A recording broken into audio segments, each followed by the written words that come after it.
Ok les gens, c'est Hippias, j'espère que vous allez bien. Là je suis posé, là je suis tranquille. Il se fait tard en fait, c'est surtout que je ne peux pas parler trop fort. Je viens de voir le film The Dark Side of Dimension il y a à peu près 1 heure. Et je voulais donner juste un petit peu mon avis et tout, de façon claire, de façon posée et tout. Rien de bien sérieux. Donc j'avais bien évidemment entendu parler du film.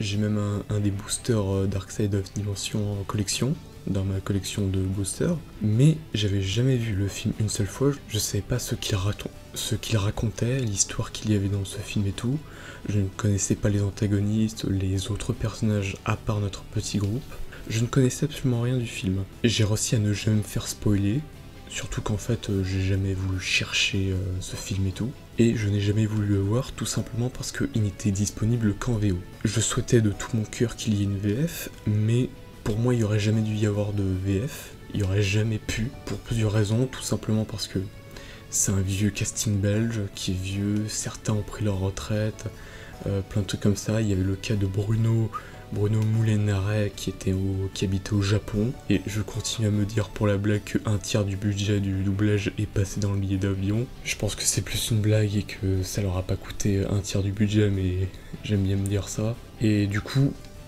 pour moi, avec un casting à la fois belge et français, un mélange, pour moi il n'y avait aucune chance, ou alors s'il devait y avoir un doublage français, il devait y avoir très peu de comédiens de l'ancienne équipe. Et là, donc j'étais au courant qu'il y aurait Nessim et Laurent à la Japan Expo. Je m'en fichais un peu parce que j'avais déjà vu l'édition de l'année dernière où il y avait le combat, que j'avais beaucoup aimé, donc là je me fichais un peu de cette année-là. Mais je vous avoue que quand j'ai vu l'annonce, j'étais très content. J'ai pu voir le film The Dark Side of Dimension. Film qui fait 2h10, je ne m'attendais pas à ce qu'il soit aussi long, mais au final, je pense qu'on n'aurait pas pu faire plus court, voire qu'on aurait dû le rallonger de 10 ou 20 minutes. Donc le casting français, enfin le casting VF, à part un ou deux trucs, absolument rien à signaler, c'est quasiment parfait. Quasiment tous les comédiens sont de retour, donc Nessim Guetta, Laurent Sao, Bruno Moulenaret, Frédéric Mauge, Marie Van Hermengen, David Manet, etc. Il y a même Arnaud Léonard qui est revenu, des noms ultra populaires dans le doublage belge, qui me font beaucoup plaisir, et le doublage des autres personnages, à part une ou deux voix honnêtement, ça aurait pu être bien pire. Petite mention spéciale à Mokuba qui est doublé par Julie Bazek et pas par Marie Van Hermengen, je pense parce qu'il y aurait eu trop de travail. Alors, d'une certaine manière, je préfère la voix de Marie sur Mokuba, mais Julie joue assez bien le personnage et elle l'a déjà joué donc elle le connaît déjà un peu, donc moi ça allait. Pour la VF de Egami, alors étant fan de l'Attaque des Titans, donc c'est Armin Arlette, donc Victor Niverde, il joue très bien, il n'y a absolument rien à redire. La voix de Serra, donc Jeanne Tellier, elle joue très bien, rien à dire aussi.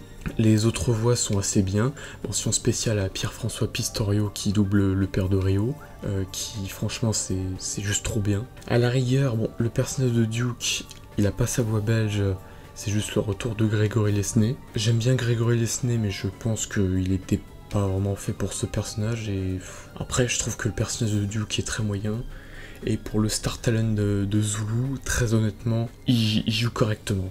Il joue correctement, on l'entend très peu, c'est un star talent qui est légal, on va dire. Il joue pas un personnage secondaire avec une trentaine de dialogues, non là il joue un petit personnage avec 3 dialogues et tout, dont 2 qui sont en même temps que d'autres. Ça va, honnêtement ça va. D'ailleurs je dis Théa, mais bon, en vrai je préfère largement les prénoms for kids, les noms for kids et tout. Je pense que le doublage français avec les noms originaux, ça aurait pas passé. Personnellement j'aurais pas aimé, ça aurait pas passé et tout. Donc je trouve que c'est plutôt une bonne chose d'avoir fait ça. Du coup la qualité du doublage, donc comme je l'ai dit, alors le doublage il est excellent, mais en fait il y a un seul défaut sur le doublage. On sent que les mecs ils ont pris 20 ans dans la gueule. On sent qu'il y a 10-15 ans de différence entre la dernière fois où ils ont doublé du Yu-Gi-Oh! Et quand ils ont doublé le film. Déjà, par exemple, Wendy dans Fairy Tail, ils ont changé la comédienne parce que si vous entendez entre l'arc des Spring and 12, donc le dernier arc, et l'arc Tartaros, Donc bon, l'avant-avant-dernier arc où il y a eu plusieurs années, tu sentais que Wendy elle fumait un paquet par jour. Mais là c'est à peu près pareil. Genre Théa ça va, Tristan il a quand même vachement vieilli, Yugi tu sens qu'il galère un peu, Kaiba il galère de ouf, Joey c'est très compliqué aussi, tu sens que c'est des mecs de 50 ans qui essayent de jouer des ados en fait, et c'est pas évident quoi. Donc le film, alors honnêtement, les graphismes 2D sont très très beaux, le nouveau chara design est juste magnifique, les décors sont spacieux, incroyables, certains trucs de 3D quand il s'agit pas des monstres sont très très bien faits, les musiques sont assez bien foutues et tout. Le film est vraiment très très intéressant à voir et je l'ai quand même correctement aimé. Les antagonistes, alors bon, techniquement il n'y a qu'un seul antagoniste, donc c'est Egami, et honnêtement il a un rôle qui est très intéressant, il a une écriture assez bien foutue.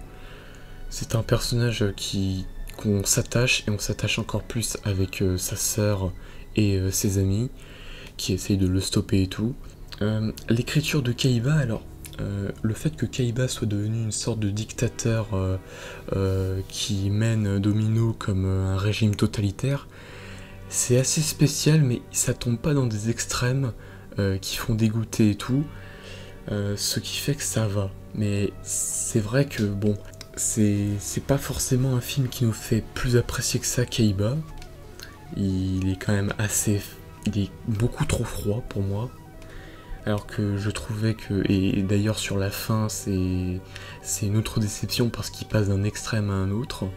Là où dans l'animé il avait toujours un ton qui arrivait à être un minimum neutre.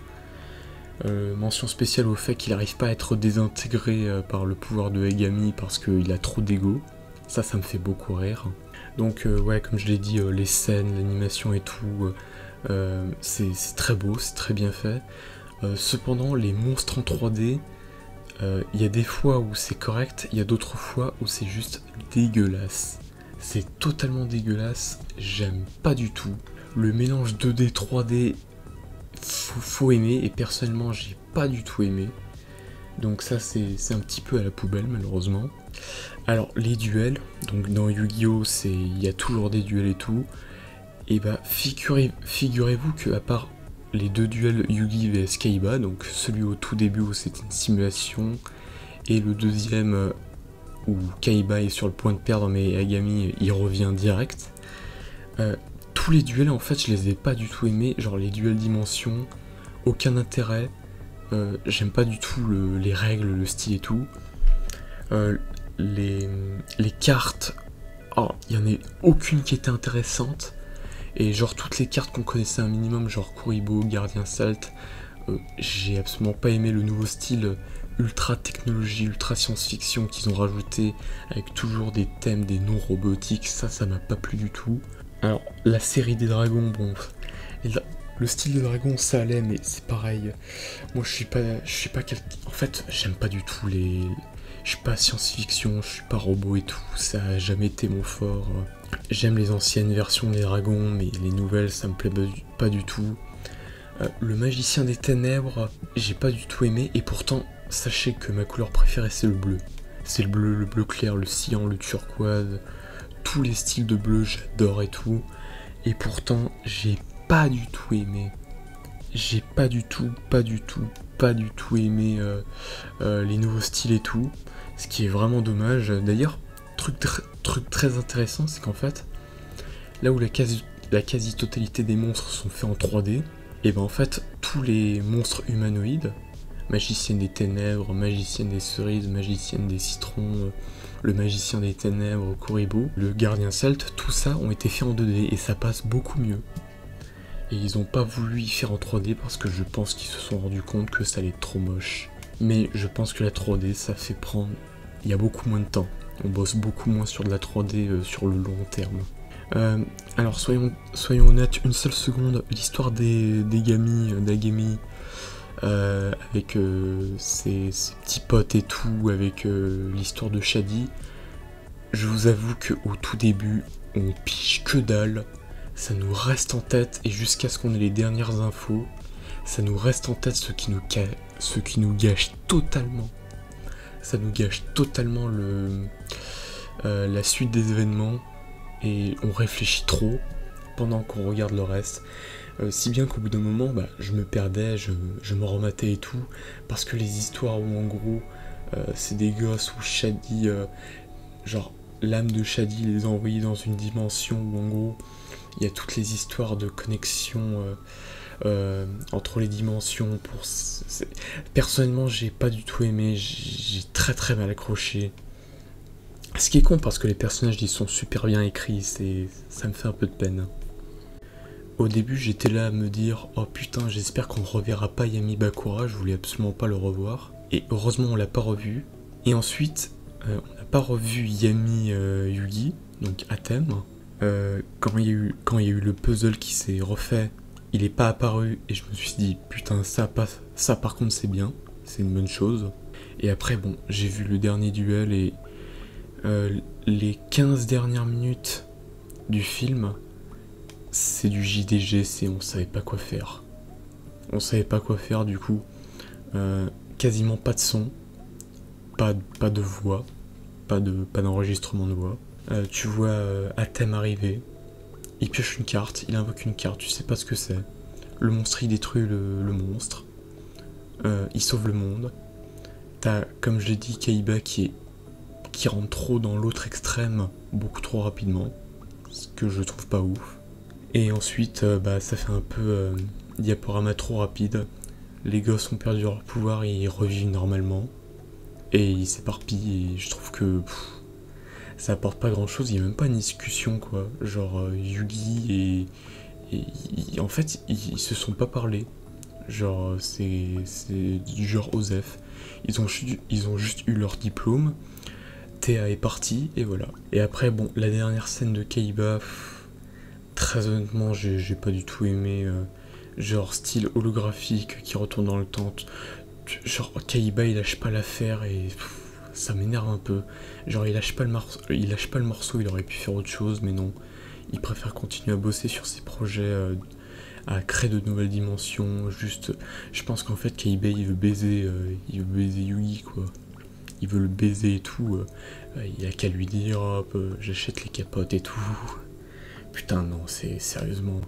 Kaiba il a une trop grosse fixette sur Yugi, ça en devient casse-couille et tout. Donc en soi, bon, quelques points positifs, quelques points négatifs. Ça reste un film correct qui se voit, mais je le regarderai pas une deuxième fois. C'était un film très moyen. Et voilà quoi, j'ai pas aimé personnellement. Dites-moi votre avis dans les commentaires. Je vous remercie, très bonne soirée à vous. C'était Ipias.